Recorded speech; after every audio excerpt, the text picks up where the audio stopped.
Okay, I'm going to get started by welcoming you guys. Welcome to Wat Tung. Nice to see everyone here. Welcome to everyone who's joining online as well. Today is what we call our Pali Canon and English study group, which I'll explain to you guys what this is a bit later. We start each one of our classes with meditation, so I'll guide you in a meditation session. Then we'll move into the Pali Canon and English study group. This individual who we refer to as the Buddha, he figured out how to get to enlightenment over 2,500 years ago. What enlightenment is, where the mind's completely peaceful, calm, serene, and content with joy. By the time you get to enlightenment, you will no longer experience any discontent feelings. You won't experience any anger, sadness, frustration, irritation, annoyance, guilt, shame, fear, stress, anxiety, loneliness, boredom, shyness, resentment, jealousy. All of that can be eliminated from the mind through training of the mind. So that's why we start each one of our classes with meditation. But there's much more than just meditation that you would need in order to get to enlightenment. So that's why afterwards, I'm going to share some teachings with you guys, helping you to understand the path to enlightenment that the Buddha taught. If you'd like to join for the meditation, the way that I start is with some chanting. And if you'd like to chant along, you're more than welcome to. We have chanting sheets over there on the cabinet. You're welcome to help yourself and get a chanting sheet, and you're welcome to chant along as part of our meditation. For those of you guys that are online, you'll find these chanting sheets at buddhadailywisdom.com. Just click on free books, and if you scroll down towards the bottom, you'll see the chanting sheets there.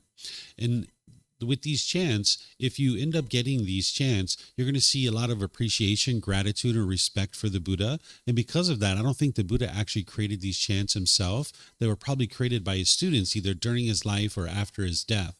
Because the Buddha wouldn't have walked around and said, "Here, chant these chants to me out of respect for me." This would be ego or arrogance. The way that the Buddha used chanting during his lifetime, it was used as a learning tool, as a learning device, that every 2 weeks his students would come together and they would recite his teachings orally. This is the way they committed them to their memory so that they could then practice his teachings. So you can see from the origins of chanting that this isn't a rite, ritual, ceremony, worship, or prayer, or anything like that. There's none of those kinds of things part of the teachings of the Buddha. So if you've been exposed to rites, rituals, ceremonies, worship, and prayer as part of the teachings of the Buddha, those aren't his actual teachings. Those are misunderstandings. So these chants will help you to ease your mind into meditation and get more benefit out of the meditation itself. That's how we use it today, is as a way to help you get more benefit out of the meditation.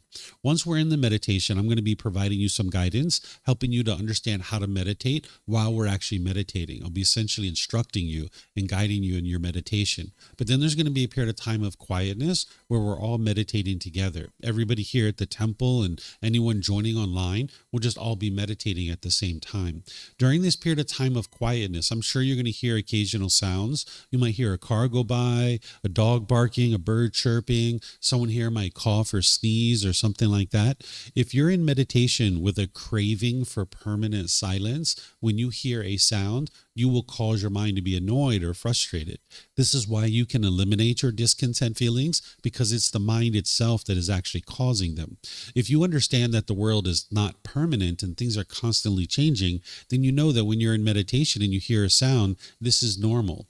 This sound is going to arise, it's going to change, and then it's going to fade away. This is part of the way that the world works, is that the world is constantly changing. It is impermanent. So if you're in meditation, understanding that, you can be at ease and be completely peaceful and joyful, even when you hear a sound during meditation.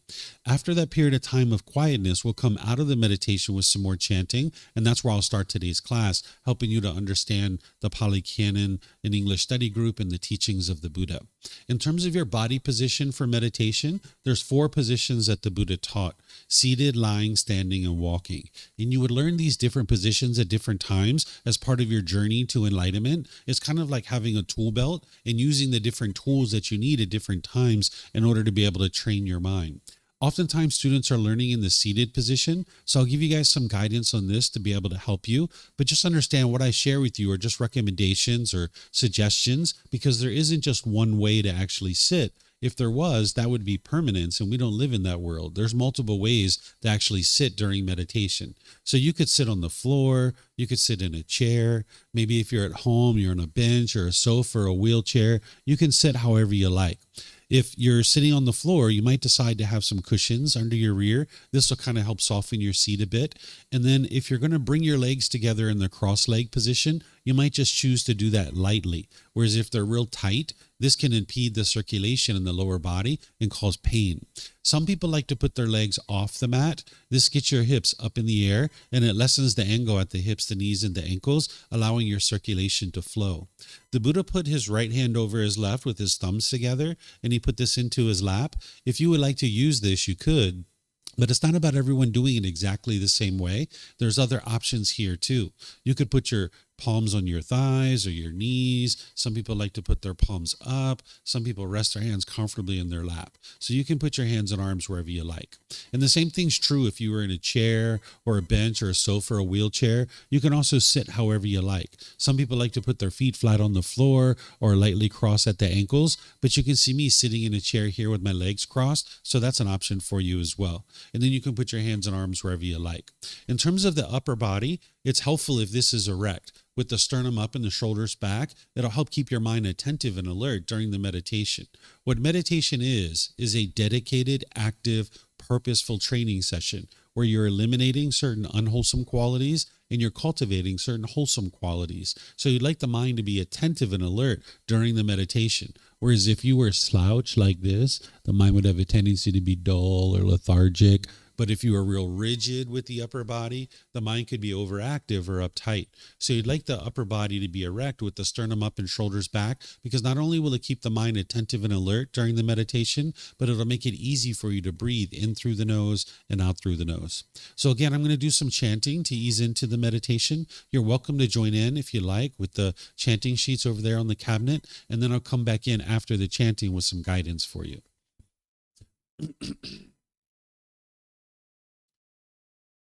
Arahang Samma Sambuddho Mahakawa Wat Tung Mahakawanang Apiwateyami Savakato Mahakawata Tammo Dhammang Namasami Supatipano Mahakawato Sawakasangko Sanghang Namami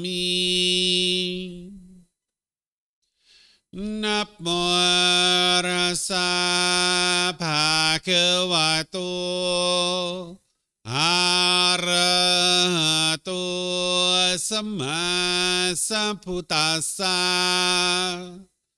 Namo Rasa Bhagavato Arahato Samma Sambuddhassa Namo Rasa Bhagavato Arahato Samma Sambuddhassa Iti piso Mahakawa Arahang Samma Sambuddho Vicacaranang Sammuno Sakatoro Kawitu Anutero Purisa Dhamma Sati Satatawap Manusranang Bhutto Bhagavati.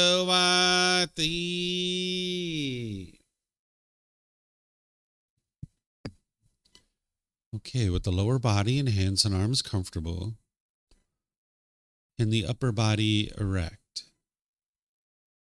just close the eyes and start breathing in through the nose and out through the nose. Here you're just looking to establish the breath, a nice, natural, steady, consistent breath. Not forced or controlled, just a gradual inhale through the nose, experiencing the full breath. And then whenever you're ready, exhale out through the nose. Breathing in and out.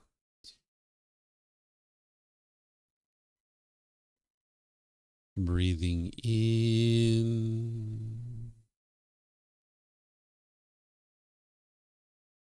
and out.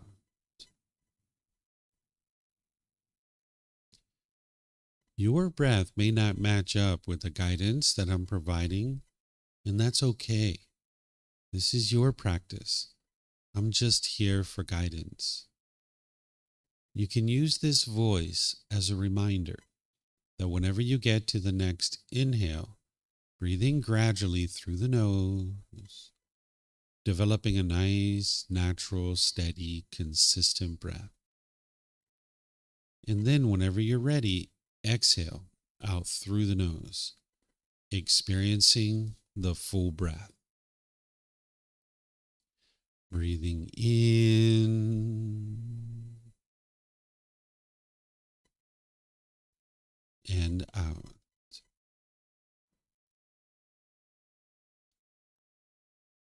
Breathing in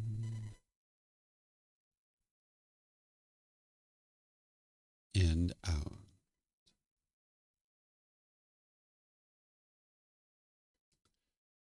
With the breath well established, start fixating the mind on the breath, either the sound of the breath coming into the nose or the sensation of air moving over the skin into the nose.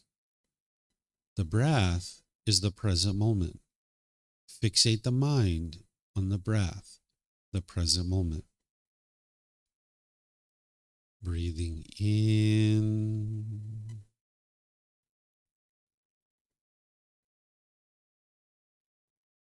and out.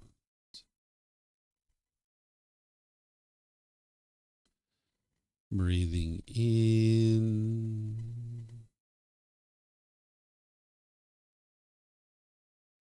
and out.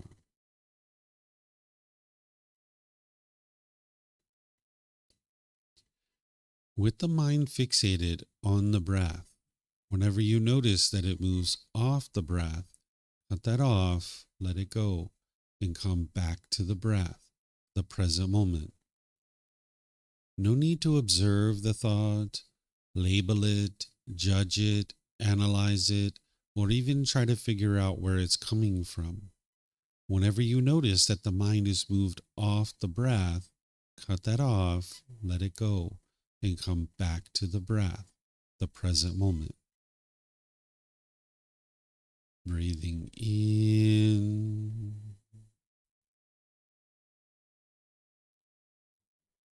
and out. Breathing in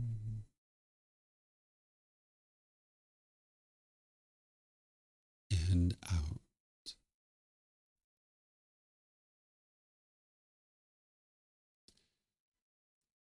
I'm going to be quiet now and let you do this work of focusing on the breath, cutting off and letting go anytime the mind moves off the breath. You have nowhere to go. There's nothing to do. No one needs you right now. This is your time to focus on the breath. Breathing in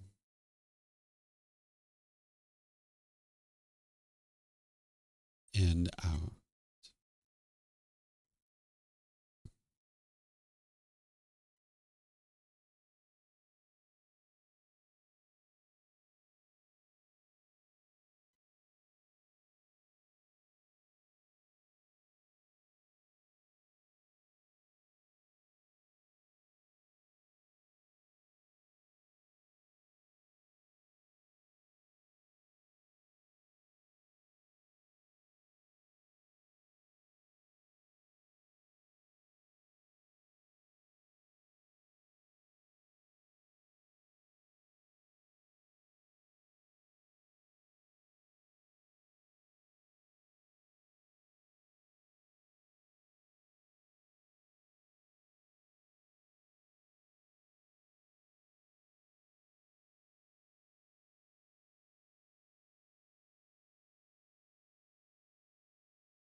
อะระหังสัมมาสัมพุทโธมหะเกวาโพตังมหาเกวันหังอภิวาเตมิสวากขาโตมหาเกวตาธัมโมธัมมังนามัสสามิสุปฏิปันโนมหาเกวโตสาวกสังโฆสังฆังนามามินะโมตัสสะภะคะวะโตอะระหะโตสัมมาสัมพุทธัสสะนะโมตัสสะภะคะวะโตอะระหะโตสัมมาสัมพุทธัสสะนะโมตัสสะภะคะวะโตอะระหะโตสัมมาสัมพุทธัสสะอิติปิโสมหะเกวาอะระหังสัมมาสัมพุทโธวิชาจารณังสัมโมโนสกาโตโรกาวิตุอนุเตโรปุริสาดามาสติสัตตาตาวามนุสนังโหโตภาควาติ Okay, if you guys would like to slowly make your way out of meditation. Once again, good morning to all of you guys. Nice to see everyone here. Welcome. Nice to see everyone. Good morning to everyone online who's joining as well. As I was sharing, today is our Pali Canon and English study group. This is to help you be able to understand the teachings that it takes to be able to gradually move your mind to the enlightened mental state. I have various programs and courses, retreats that are here that you guys can learn from. It's all available to you at no cost, where you can gradually be learning this path that the Buddha taught to be able to help you train your mind to the point where you no longer experience any anger, sadness, frustration, or any of those other discontent feelings. You eliminate all your stress and anxiety, the guilt and shame and fear, loneliness, boredom, shyness, resentment, jealousy. All of that can be eliminated from the mind through training of the mind. You'll get to the point where you have focus, concentration, clarity, and deep memory, because your mind will be performing optimally by the time you train it to get to this enlightened mental state. You'll notice that your personal and professional relationships are really blossoming, that you don't have bitterness and harshness and hostility in your mind any longer.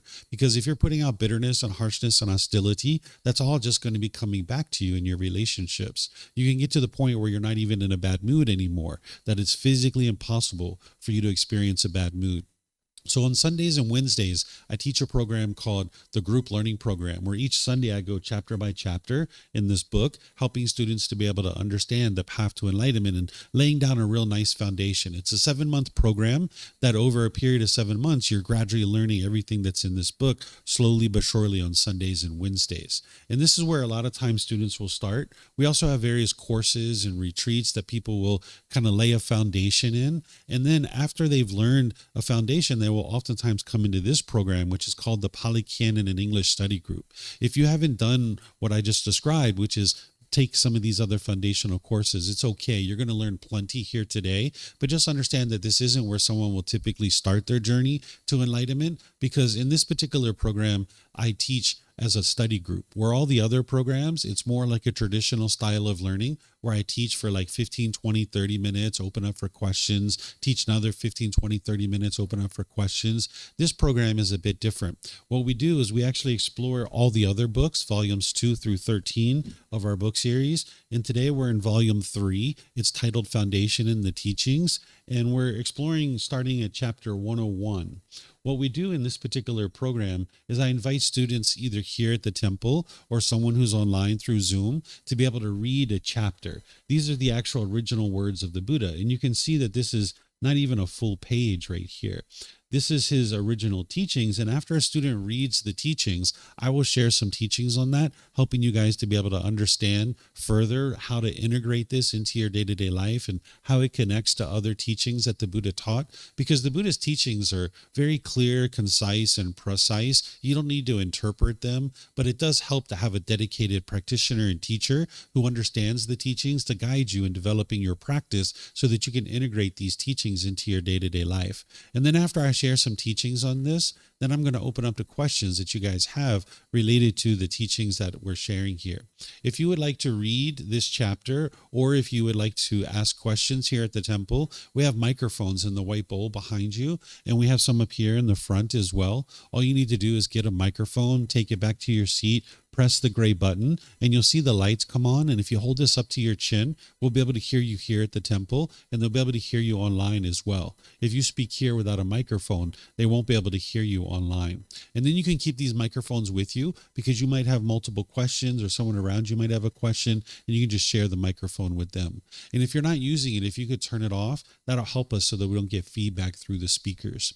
And then for anybody who's online, if you'd like to ask questions through Facebook, YouTube, or Zoom, if you could put that in the comment section, I'll be able to see that. And then in Zoom, if you'd like to either ask questions or volunteer to read, you can electronically raise your hand, unmute your microphone, and you can speak that way, and we'll be able to hear you here at the temple and throughout the live stream. So is there someone who would like to volunteer to read this first chapter?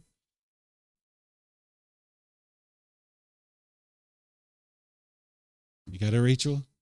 Yeah? Okay.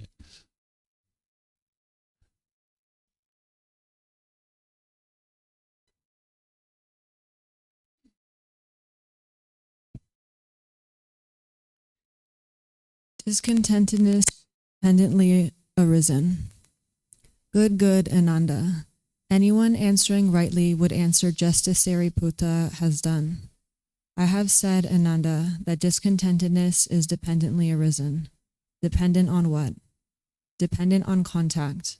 If one were to speak thus, one would be stating what has been said by me and would not misrepresent me with what is contrary to the truth. One would explain in accordance with the teachings, and no reasonable consequence of one's assertion would give ground for criticism. Therein, Ananda, in the case of those ascetics and Brahmins, advocates of Gama, who maintain that discontentedness is created by oneself, that is conditioned by contact. Also, in this case of those ascetics and Brahmins, advocates of Gama, who maintain that discontentedness is created by another, that too is conditioned by contact. Also, in the case of those ascetics and Brahmins, advocates of Gama, who maintain that discontentedness is created both by oneself and by another, that too is conditioned by contact. Also, in the case of those ascetics and Brahmins, advocates of Gama, who maintain that discontentedness has arisen randomly, being created neither by oneself nor by another, that too is conditioned by contact. Okay. Did you read? I think you missed this one. Or this one. It's okay. It's okay. I'll just go through it. No worries. All right. So what we have here is we have some words of the Buddha where he's explaining to you how discontentedness rises in the mind. He has various teachings that are taught in kind of a layered approach to be able to help you see very clearly what is causing things like anger, sadness, frustration, irritation, annoyance, guilt, shame, fear, stress, anxiety, loneliness, boredom, shyness, resentment, jealousy, because all of his teachings are guiding you to the point where you no longer experience those feelings. But you need to be able to understand what's causing them in order to be able to get to the point where your mind's enlightened, where your mind is cheerful and bright and glad and uplifted. And in order to be able to apply the tools and techniques that the Buddha taught, you need to understand what's causing this discontent feelings. So he has a teaching called the Four Noble Truths. And in the Four Noble Truths, it gives you kind of like a little window into understanding what's going on in the unenlightened mind, which is that the mind is craving permanence. The mind is longing, yearning, and craving for things to be permanent, but yet you live in an impermanent world. Everything around you is constantly changing, but your mind's going to be holding on and craving permanence. So for example, when you were in a relationship with a boyfriend or girlfriend, and you guys got really excited and happy when you first met this person, well, over time, as you guys broke up and the relationship was over, you were sad or angry or frustrated or lonely or bored, or you were missing this person. It wasn't your love that was causing that. That was the mind holding on and craving permanence, where this person is not permanent in your life. Love doesn't cause painful feelings. Love is a genuine interest in seeing all beings be well. That doesn't actually cause painful feelings. What's causing the painful feelings is the mind's holding on and craving permanence. And if the mind gets what it wants, it experiences happiness. It experiences pleasant feelings. But if the mind doesn't get what it wants, it gets painful feelings. So let me give you an example that doesn't involve relationships. You might be able to see it a bit closer.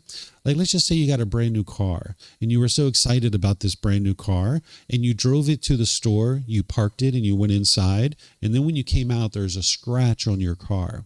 If you get angry or frustrated by that, it's not from the scratch and it's not from the person who scratched your car. That's not what's causing you to be angry or frustrated. It's the mind craving permanence, where the mind wants this car to look permanently beautiful. When it's not possible for this car to be permanently beautiful, it's going to get a scratch. The paint's going to fade. The tires are going to need to be changed. The upholstery is going to get ripped and torn. It's only a matter of time before you experience change with this car. And if your mind craves permanence, when things start changing, you won't like that. So one of the ways to say this is that the mind craves permanence. Another way to say it is that the mind does not like impermanence. It doesn't like change. Say, for example, you get your clothes out of the washing machine and they're ripped and torn and you get frustrated or angry. That's the mind craving permanence. It wants the clothes to be permanent when they're not permanent. Or if it's sunny outside, you get really happy and then it changes to rain. You get sad or frustrated. That's just change. That's all that is. But the mind craves permanence. It's craving the sun to be permanent. Or if your bank account balance is up here and you get really happy, then when it goes down here, you get sad or frustrated. This is just change. That's all that is. But the mind craves permanence, right? So one of the ways to say this is, yes, the mind craves permanence, but another way to say it is the mind does not like impermanence. It doesn't like change. So if you look at your life and you look at things that were changing in your life, these were some of the most difficult times for you. When you were changing living locations, when you were changing jobs or occupations, when your relationships were changing, this is where your mind struggled a lot and you had a lot of difficulties because the mind doesn't like change. It doesn't like when things are constantly changing. So the Buddha helps you to be able to understand that as part of his very first, most basic teaching, that it's craving, desire, attachment, the mind's longing, yearning, wanting things to be agreeable. And when you experience agreeable things, you get happy and excited. But when you experience disagreeable things, the mind gets angry or frustrated, irritated, or annoyed. It's craving this permanently agreeable situation. So what he's describing here for you is a couple layers down from that, is that what you're experiencing is that in the unenlightened mind, there's something called sensual desire. What sensual desire is where the mind is longing, yearning for permanently agreeable contact through the eyes, ears, nose, the tongue, the body, and then the mind itself. there's certain contact that you experience through these senses. These are called the 6 sense bases. This is where you experience contact with the outside world. And if you experience agreeable contact through your eyes, for example, you will get pleasant feelings. You will get happy. Or if you experience disagreeable contact through the eyes, you will experience painful feelings. So for example, say you see a child walking down the street holding the hand of its parent, maybe its mother or father. You might be like, wow, that's so beautiful. And you get so excited and so happy that you see this little child walking down the street holding the hand of their parent. But now maybe you turn the corner and you see another parent slap their child across the face. You might be so angry or frustrated when you see that. What's causing that discontentedness is contact. There's contact that's coming through your eyes, and now it's triggering one of your cravings, desires, attachments. Your mind is longing and craving permanence. We're not talking about what's wise or unwise here, because obviously it's not wise to hit anybody, especially a child, right? We're not talking about what's wise or unwise. We're talking about what's causing the mind to be discontent. It's because inside the mind's craving, longing, yearning for every single child to be safe, or every single child to be well taken care of, right? We live in an impermanent world. There's going to be plenty of children that are taken care of, but there's going to be some children that people don't take care of very well, and maybe they beat their children, right? Or maybe they don't have food or clothing or shelter or medical care, things like that. It's going to happen. And of course, as part of being a person who has loving kindness and compassion and generosity, when we can, we try to help in those situations, but we can't always help. It's not possible for us to help every single child in the world. We should aspire to take care of beings more and more in the world, but that's not what we're talking about. What we're talking about is what's causing the mind to experience these discontent feelings. It's because it's craving permanently agreeable contact through these sense bases. And that's what the Buddha is bringing to your attention here in this particular teaching, is that it's contact that is producing the discontentedness. This is the kind of prerequisite for discontentedness to occur. If it wasn't for the contact that an individual is experiencing with the craving, desire, attachment, with the sensual desire in the mind, you wouldn't experience discontentedness. Let me give you another example. Let's say you're sitting at a traffic light in your car and you hear some music. Someone pulls up to you in a car with some music that you really like. You might be like, wow, that's my jam. All right. Yeah, let's dance, party, party, party. You're so excited because that's the music that you listen to, right? But now you pull up to the next traffic light and you hear a different type of music. This is a music that you don't like. You don't listen to this music. And now maybe you're frustrated or angry. What's causing this is the craving, desire, attachment in the mind. It's the sensual desire. The mind is craving permanently agreeable contact. It wants to hear sounds that are permanently agreeable. But you live in an impermanent world. You're not going to hear things that are permanently agreeable. Someday you might wake up and there's someone outside your house with a jackhammer, jackhammering the ground, right? Or sometimes you might hear a plane go overhead when you're in the middle of meditation or something like that. This is the impermanent nature of the world. So the Buddha is helping you to be able to see here that discontentedness is dependent on contact, that without contact, you wouldn't experience discontentedness. But at the heart of this, it's actually sensual desire. It's craving, desire, attachment. Because even an enlightened being, they have contact. They have contact through their eyes, ears, nose, tongue, the body, and the mind. But the difference between an enlightened being and an unenlightened being is an unenlightened being will have sensual desire. They'll have craving, desire, attachment, wanting things to be permanently agreeable.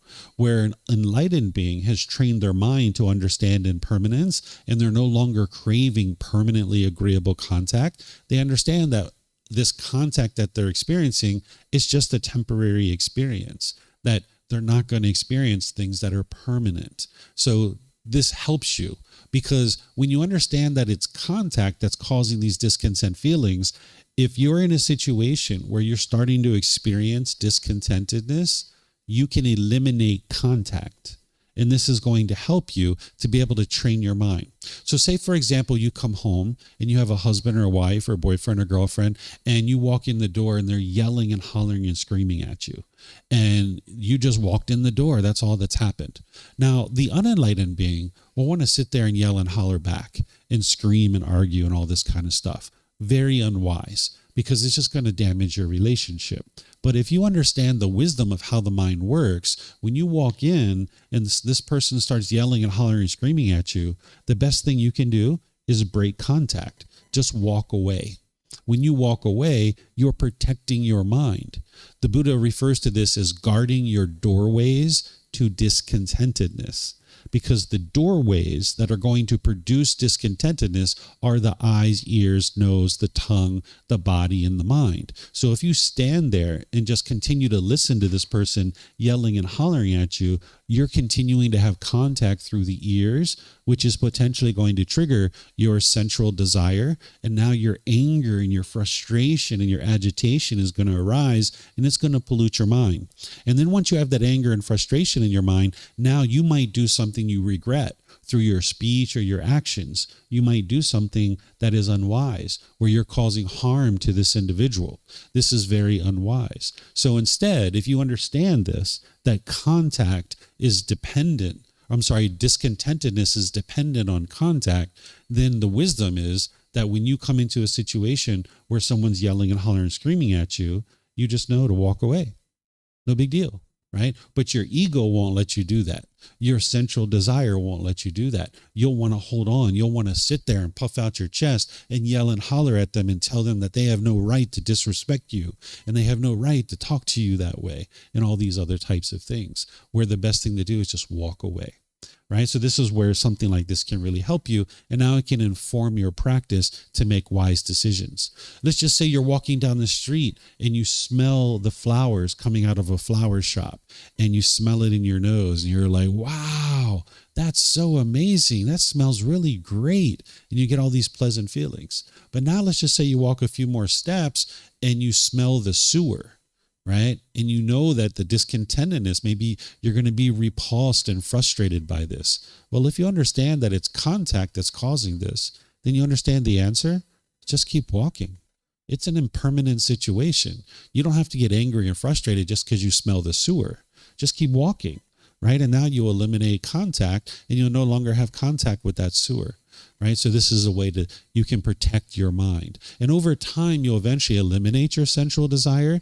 You could stand there and breathe the sewer in all day long, and your mind wouldn't be upset or angry or frustrated.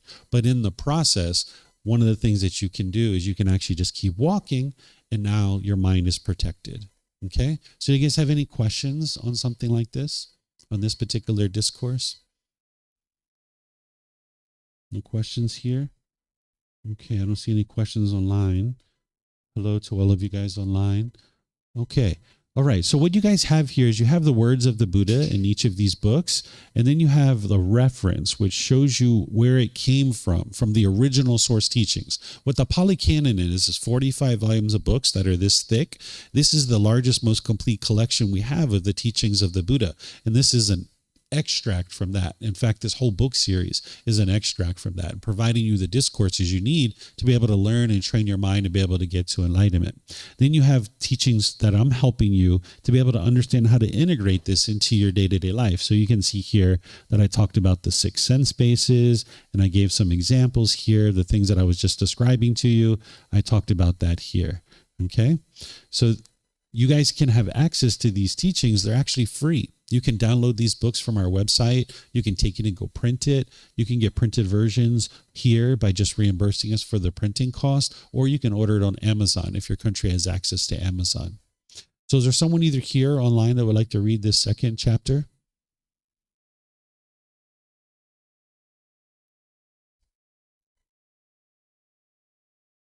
No, you'd like to read it? Yeah, go ahead, Keisha.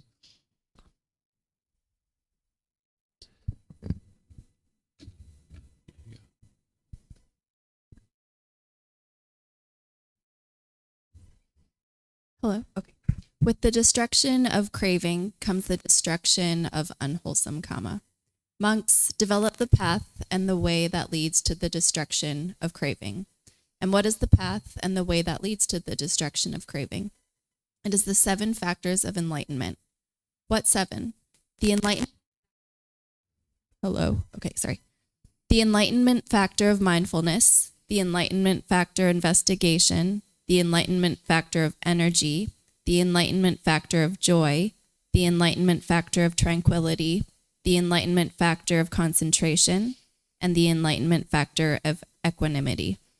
When this was said, the Venerable Udayi asked the perfectly enlightened one, "Venerable Sir, how are the 7 factors of enlightenment developed and cultivated so that they lead to the destruction of craving?" Here, Udayi, a monk develops the enlightenment factor of mindfulness, which is based upon seclusion, freedom from strong feelings and elimination, maturing and release, which is immense, superb, measureless, without ill will. When he develops the enlightenment factor of mindfulness, which is based upon seclusion, freedom from strong feelings and elimination, maturing and release, which is immense, superb, measureless, without ill will, craving is abandoned. With the abandoning of craving, unwholesome kama is abandoned. With the abandoning of unwholesome kama, discontentedness is abandoned. All of the 7 factors of enlightenment are explained in the same way to include the enlightenment factor of investigation, energy, joy, tranquility, and concentration, with the final factor being described in the same way as in the below. He develops the enlightenment factor of equanimity, which is based upon seclusion, freedom from strong feelings and elimination, maturing and release, which is immense, superb, measureless, without ill will. When he develops the enlightenment factor of equanimity, which is based upon seclusion, freedom from strong feelings and elimination, maturing and release, which is immense, superb, measureless, without ill will, craving is abandoned. With the abandoning of craving, unwholesome kama is abandoned. With the abandoning of unwholesome kama, discontentedness is abandoned. Thus, Udayi, with the destruction of craving comes the destruction of unwholesome kama. With the destruction of unwholesome kama comes the destruction of discontentedness. All right. Thank you, ma'am. So you saw this word gamma being used here, and you saw it being used in the previous discourse as well. Let's talk about that for a little bit. You might have been familiar with the term karma. This is the Sanskrit language, where the original teachings of the Buddha are in the Pali language, so it uses the word gamma. It's pointing to the same thing, which is this natural law of cause and effect, or action and result, the results of your decisions. Whenever you make a certain decision, either wisely or unwisely, it's going to produce either wholesome gamma or wholesome results, or it's going to produce unwholesome gamma or unwholesome results. Everything you experience in life is based on decisions that you're making. Oftentimes people think that it's good luck or bad luck or destiny or fate. Maybe it's God or some entity called the universe, or sometimes people blame others for what they experience in life. But everything you're experiencing in life is coming from decisions that you're making. And this is very empowering, because if there's anything that you don't particularly care for that's going on in your life, all you need to do is cultivate wisdom, make different decisions, and you'll experience different results. You can change anything that you're experiencing. You don't have to keep experiencing anger and sadness and frustration and all these other discontent feelings over and over and over again. If you cultivate the needed wisdom, you can actually train your mind to get to the point where you don't experience discontentedness any longer. You don't experience bitterness and harshness and hostility. That it would be very rare for you to experience someone being bitter and harsh and hostile to you in your day-to-day life, because you've change your mind to the point where you don't do those things, so therefore you don't experience it coming back to you. It'll be very rare that you'll experience those kinds of things, but you need to have the wisdom of understanding how to do that. So this natural law of karma, it isn't anything mystical or magical. It's not about punishments and rewards. There's no being who's overseeing this or any entity that's overseeing this. It's literally the results of your decisions. It's like a sequence of events. Like if you stacked up dominoes and you pushed over over one, it would have a sequence of events that they would be continued to fall. So the natural law of Gamma is that if you cause harm, harm is going to come back to you. You can't cause other people to be discontent, but you can cause them harm.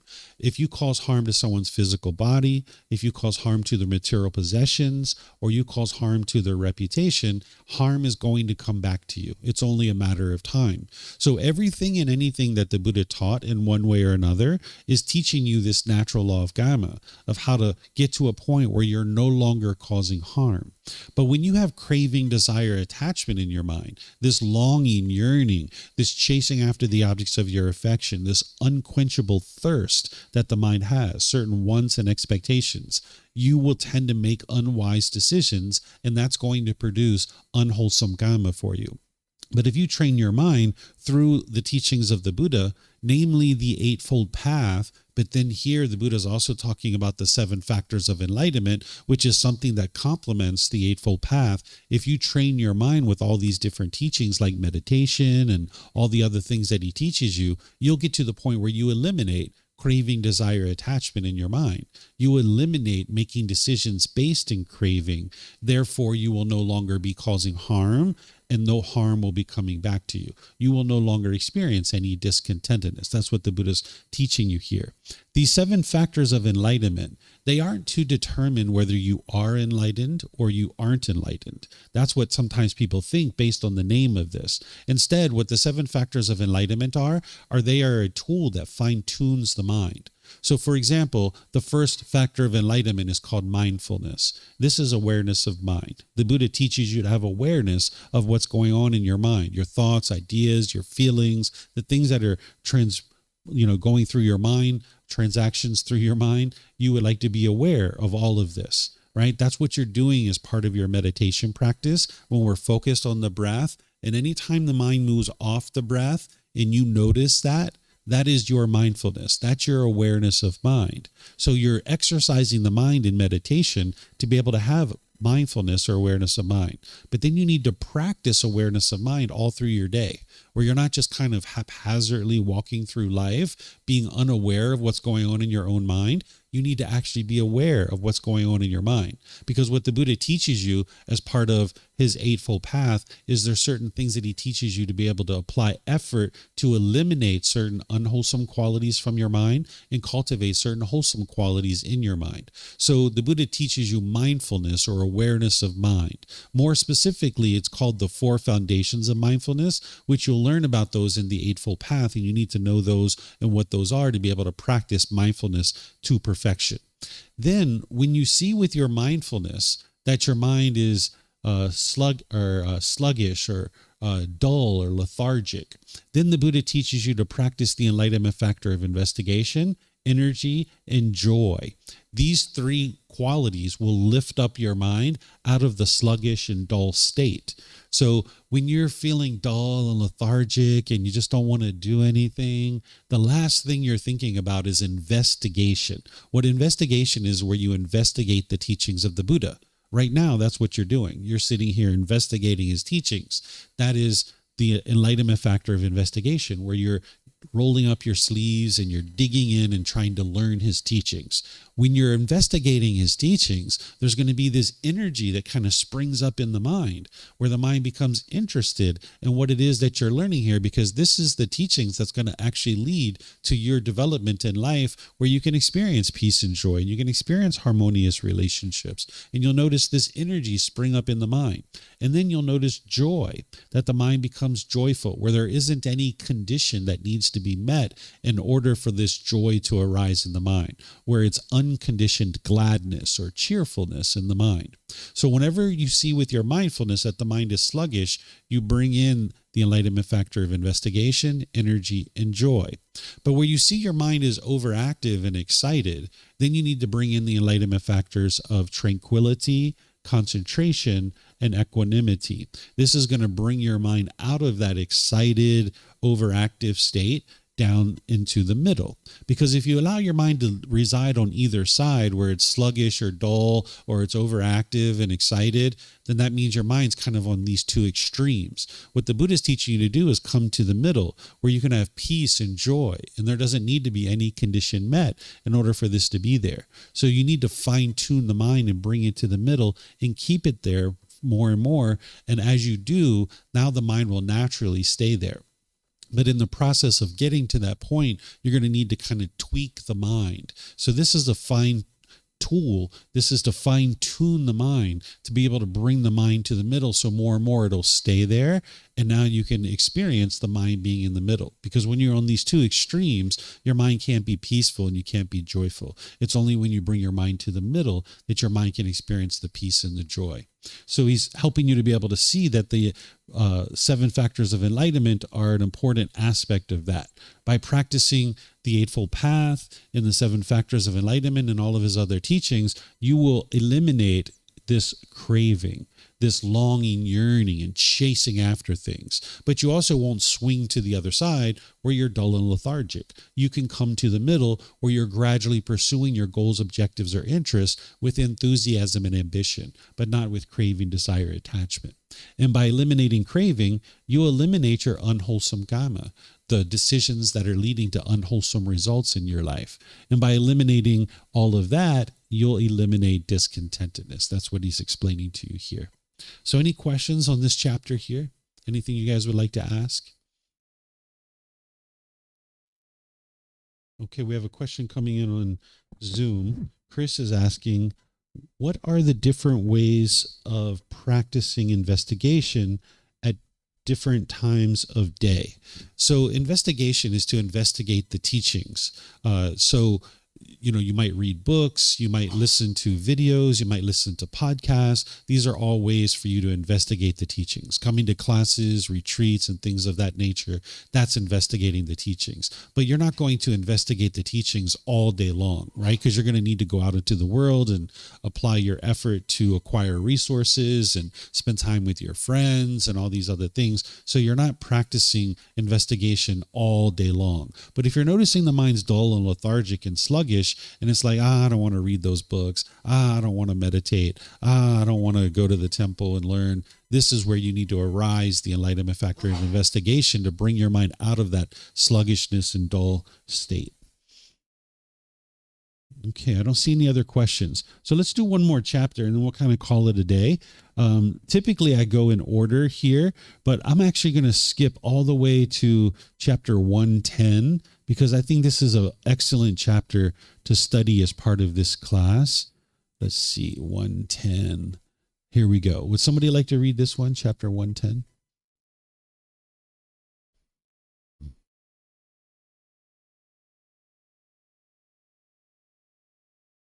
You like to read? Okay, Rachel. Final knowledge is achieved by gradual training. Monks, I do not say that final knowledge, wisdom, is achieved all at once. On the contrary, final knowledge is achieved by gradual training, by gradual practice, by gradual progress. And how does there come to be gradual training, gradual practice, gradual progress? Here, one who has confidence in a teacher visits him. When he visits him, he pays respect to him. When he pays respect to him, he gives ear. One who gives ear hears the teachings. Having heard the teachings, he memorizes them.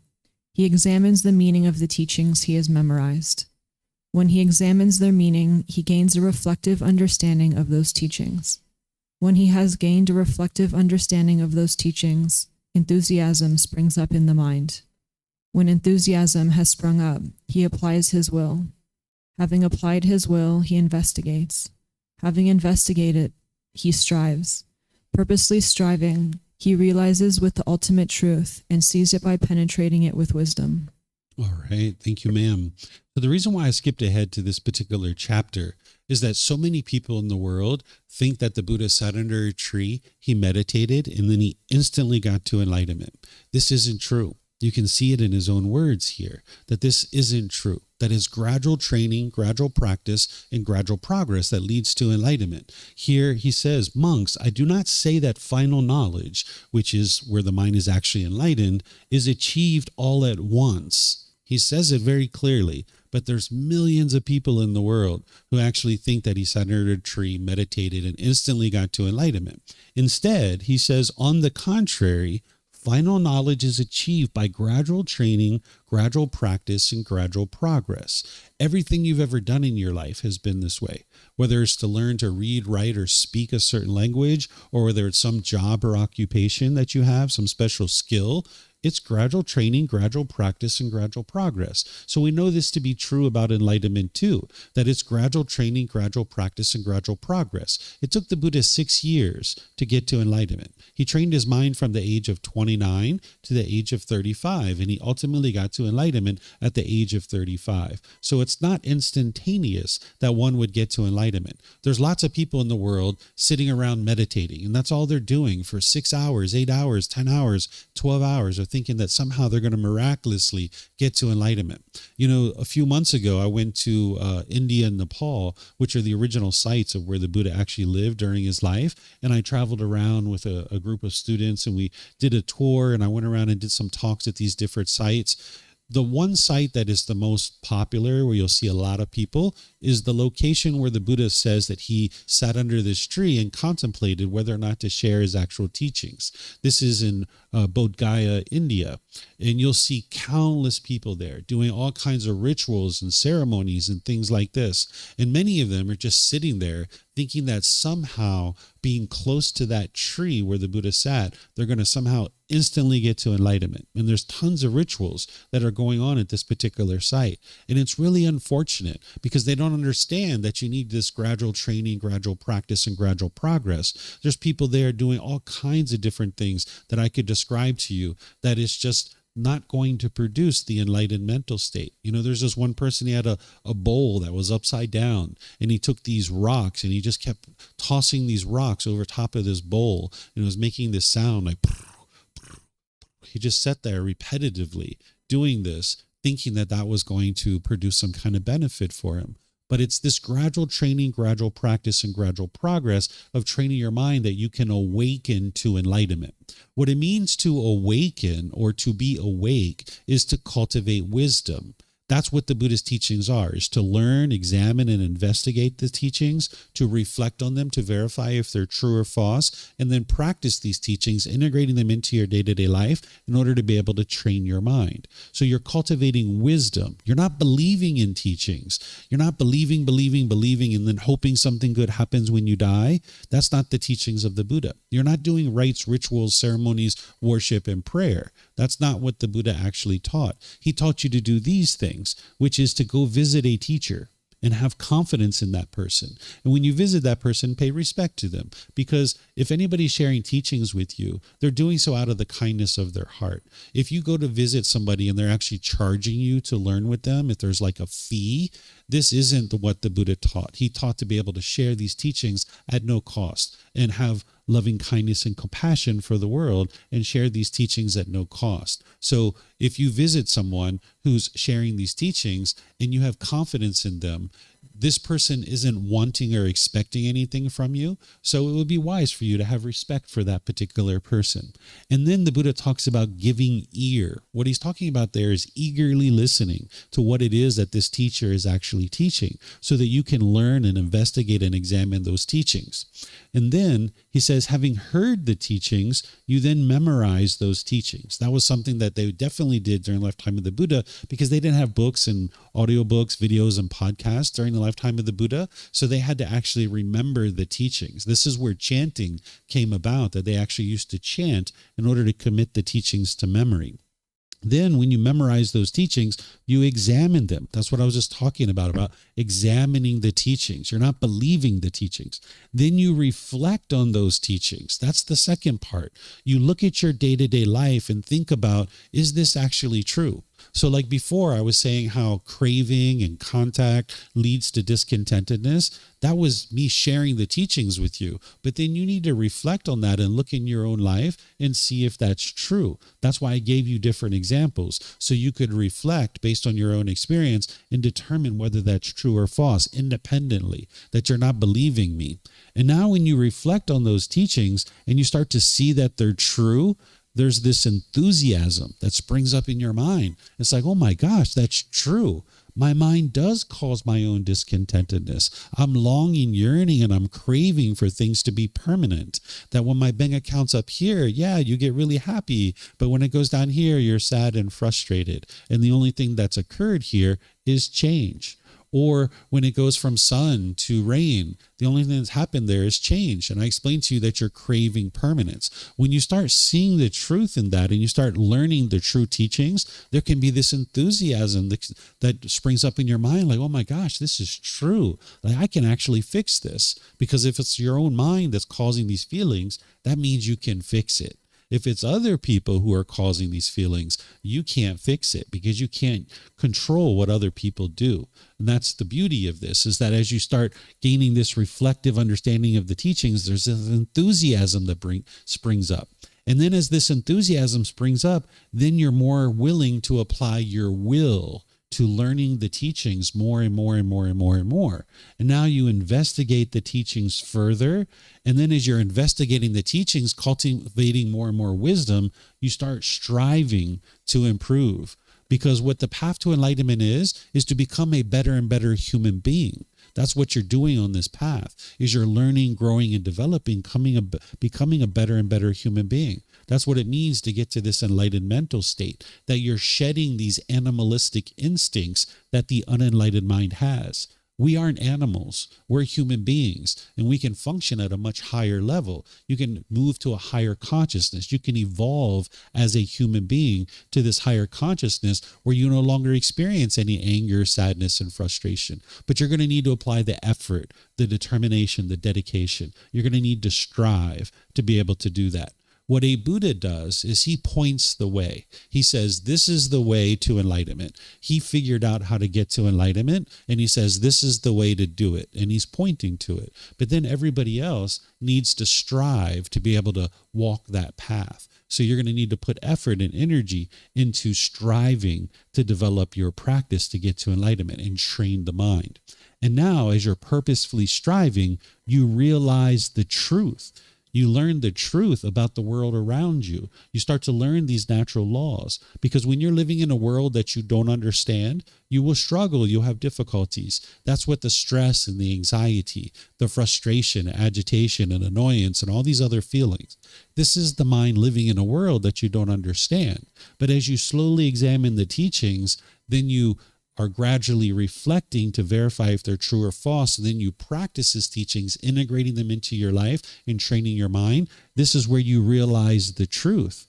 And now you can see it and cultivate wisdom. And now you have wisdom of the world around you, and you no longer struggle and have difficulties. We didn't understand the natural law of gravity when we were first growing up, and that's why we struggled and we had difficulties. We fell down, we hit our head, we bumped our elbows, we broke our toys. We had all kinds of difficulties with the natural law of gravity. But slowly but surely, we gained wisdom of that natural law, and now we don't struggle with it anymore. We can ride bicycles, we can climb ladders, we can get on airplanes and fly all over the world, because you might say we fully awoke to the natural law of gravity. We fully cultivated wisdom about this natural law. Well, there's other natural laws that are affecting you whether you're aware of it or not.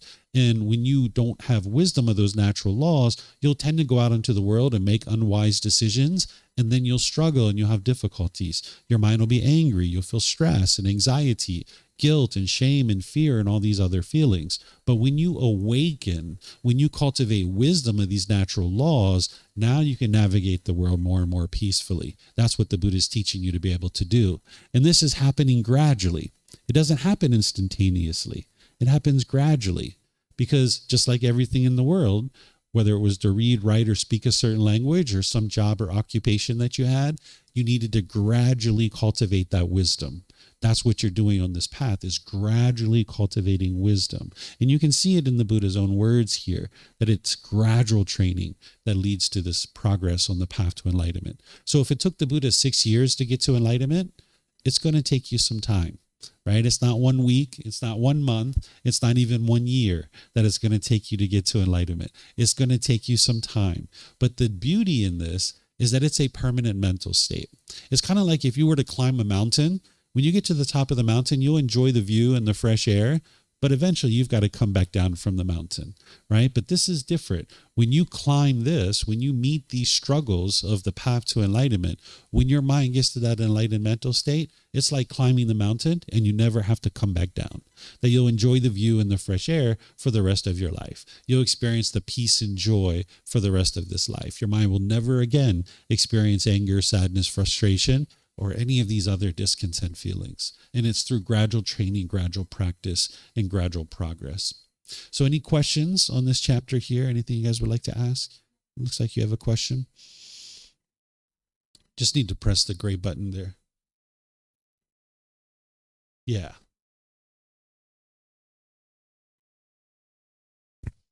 It's okay. Okay. I just want a question that I want to know. Well, I'm a gradual training, gradual practice, gradual and to do this kind of thing. I just want to know how can I see myself in improvement in this way, and I want to make sure if I am in the correct way to do the same, because this kind of thing, just like meditation, just by myself, I cannot to like communicate, just cannot in the school like communicate with my classmates. So I just want to know how can I see my improvement and how can I make sure I'm in a right way. Sure. The first thing you need to do is you need to study the true teachings of the Buddha. And that means you need to get versions of his actual words. And that's why I give away this book series for free, that you can download it from our website. You can take it and go print it. You get printed versions here. Just reimburse us for the printing cost so we can use that to purchase more books.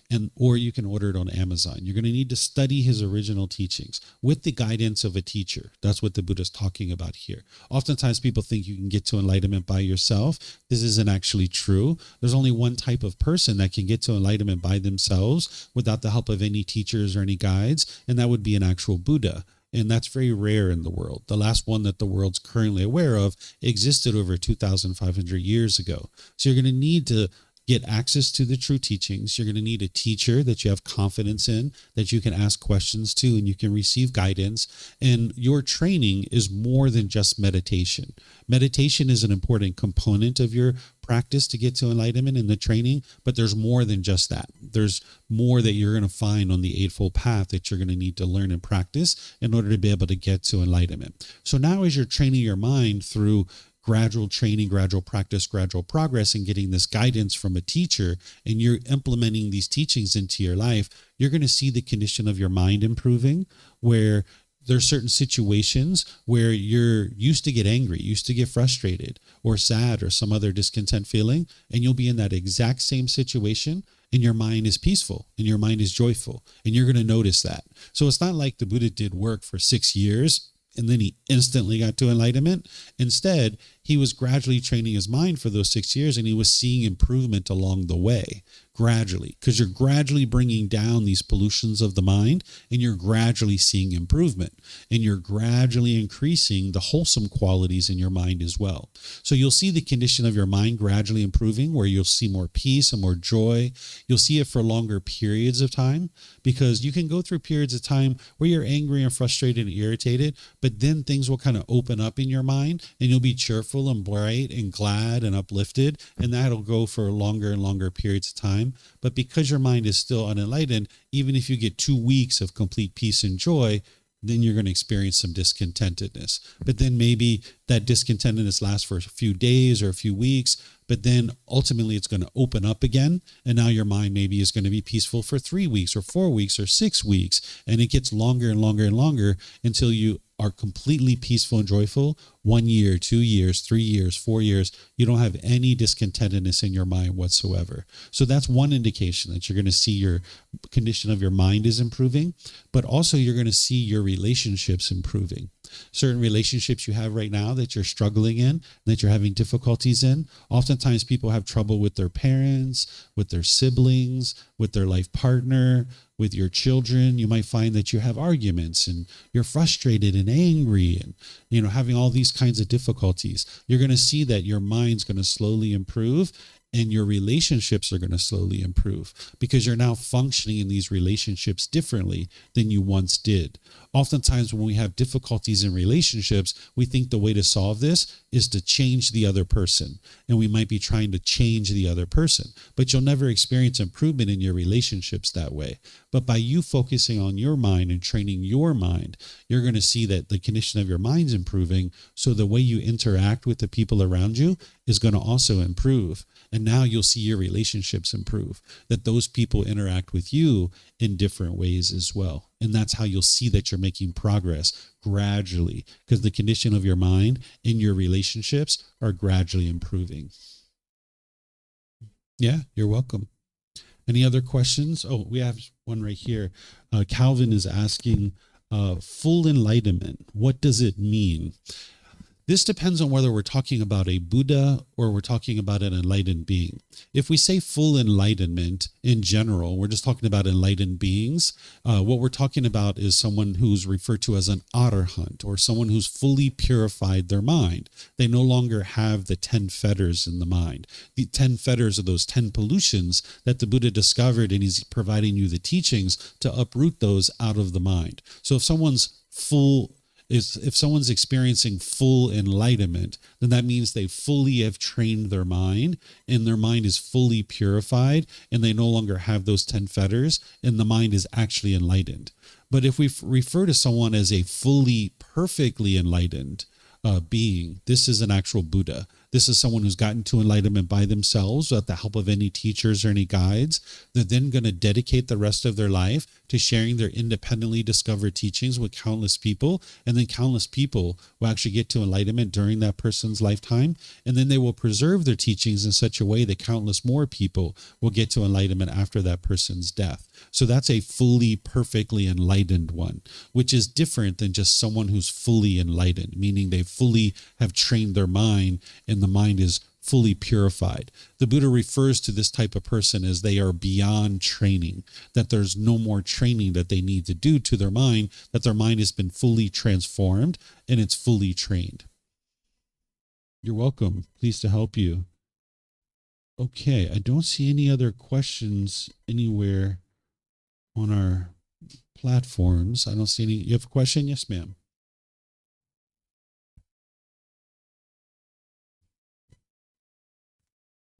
So nothing is permanent. How can the peace and joy we got from after once a person is enlightened, how can the peace and joy to be permanent? Okay, the Buddha never said that nothing is permanent. That's not what he taught. That's sometimes what people misunderstand. Instead, what he taught is conditioned objects are impermanent. And the vast majority of everything in the world is a conditioned object. A conditioned object arises, it changes, and it fades away. It is impermanent. A unconditioned object is something that the Buddha also taught. An unconditioned object does not arise, it doesn't change, and it doesn't fade away, meaning there's no conditions that cause that object to arise, so therefore that object will not change, so therefore it will not change, and it won't fade away. That's unconditioned. That there's no condition that is causing it. So therefore it doesn't change. It is permanent. So the vast majority of everything in the world is a conditioned object. There's some condition that was met in order for that thing to occur. So for example, this carpet on the floor, this is a conditioned object, that there are certain conditions that were met. They went out and grew the fabrics, or they created the fabrics, they sewed them together, they put them together, they rolled them up on the carpet, and now that object was arisen through certain conditions. And now this particular object is changing, because as we walk on it, the fabric comes off. As we vacuum it, the fabric comes off, and eventually this carpet is going to fade away and it's going to no longer be a carpet because it's a conditioned object. Anything you can see, hear, smell, taste, anything that comes in contact with the body, or any thoughts or ideas that go through the mind, these are all conditioned objects. So the entire material world around you is a conditioned object. But then there's unconditioned objects that don't arise, don't change, and don't fade away. Enlightenment is that way, as well as the natural laws. The natural laws that the Buddha discovered 2,500 years ago, they don't arise, they don't change, and they don't fade away. They are actually permanent. The people's memories of those natural laws and the books and what people think he actually taught, that is all impermanent, and that's been changing, but the natural laws themselves don't change. So in the unenlightened mind, there's conditions in the mind. There's pollutions. It's called the 10 fetters, these 10 individual pollutions. Those are the conditions that are causing discontentedness to arise. If those conditions are in the mind, you will now experience things like anger, sadness, frustration, and others. But when you purify your mind, when you train your mind, you now have an unconditioned mind. You've eliminated the conditions that are in the mind. So now the mind is unconditioned. And there's no condition that is met in order to produce the peace and the joy. It's just there. So one of the ways to think about it is that the mind is already enlightened, that the natural state of the mind is enlightened. But you have these conditions that are in the mind, these pollutions that are causing you to experience things like anger, sadness, and frustration. When you get those conditions out of your mind and you remove those out of the mind, when you purify the mind is now unconditioned, and the natural state of the mind is that it's peaceful and joyful. So one of the ways to say this is, say we have the sun and then we have the clouds in front of the sun. Well, the sun is there. It's always there. The sun is always sitting there, but we can't experience the rays of the sun because there's these clouds that are in front of it. But when the clouds peel away from the sun, the rays of the sun start to slowly shine through. And now we can experience the qualities of the sun. Enlightenment is the same way. Sometimes we talk about it as attaining enlightenment, but another way to think about it is your mind is already enlightened. It's already there. It's already enlightened, but it's got these pollutions, these conditions that are in place that are hindering you from experiencing the qualities of the enlightened mind, the peace and the joy. But when you get these pollutions out of the mind, when you remove these conditions out of the mind is now unconditioned, and it's in that natural state of peace and joy. The only difference in the analogy here is with the sun, the clouds are going to eventually come back. But with the mind, when you get these pollutions out of the way and you eliminate them and eradicate them out of the mind, they will never again come back into the mind ever again. So by the time you get to enlightenment, you have an unconditioned mind. In these qualities, they don't arise, they don't change, and they don't fade away.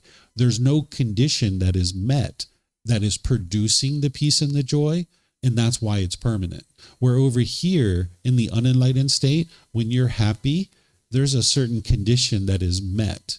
Like if you get happy when it's sunny outside, that means you can only be happy when it's sunny outside. And that sun is not permanent. So that means when it rains, the mind is sad or angry or frustrated. That's because the mind is conditioned. There has to be certain conditions met in order to experience those feelings. And that's why those feelings arise, change, and fade away.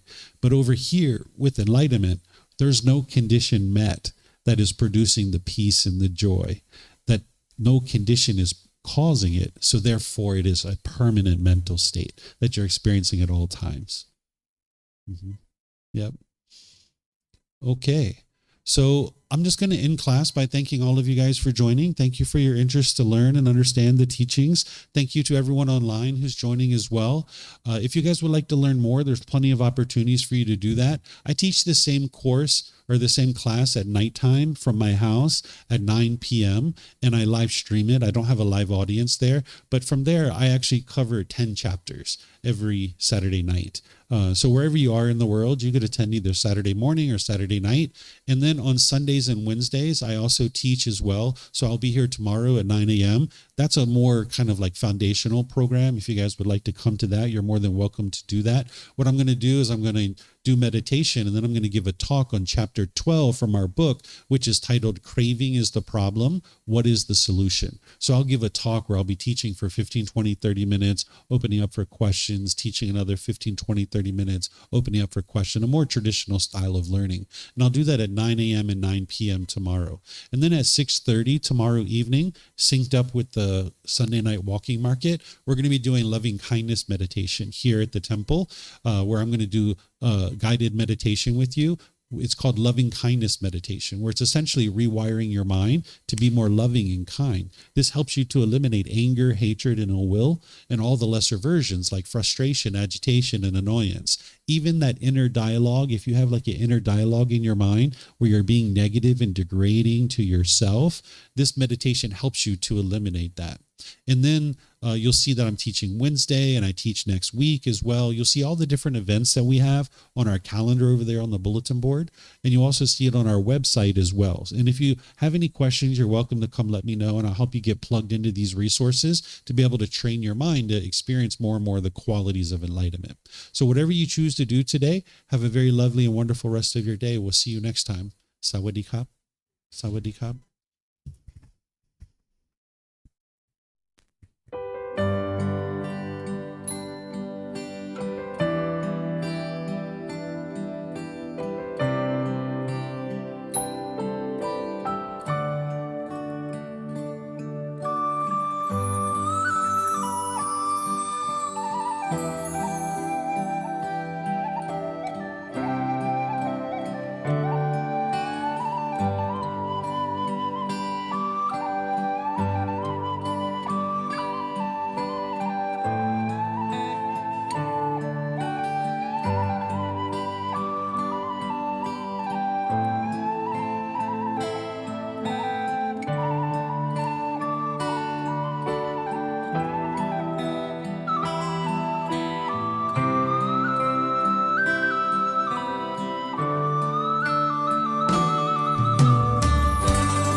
Thank you again for watching.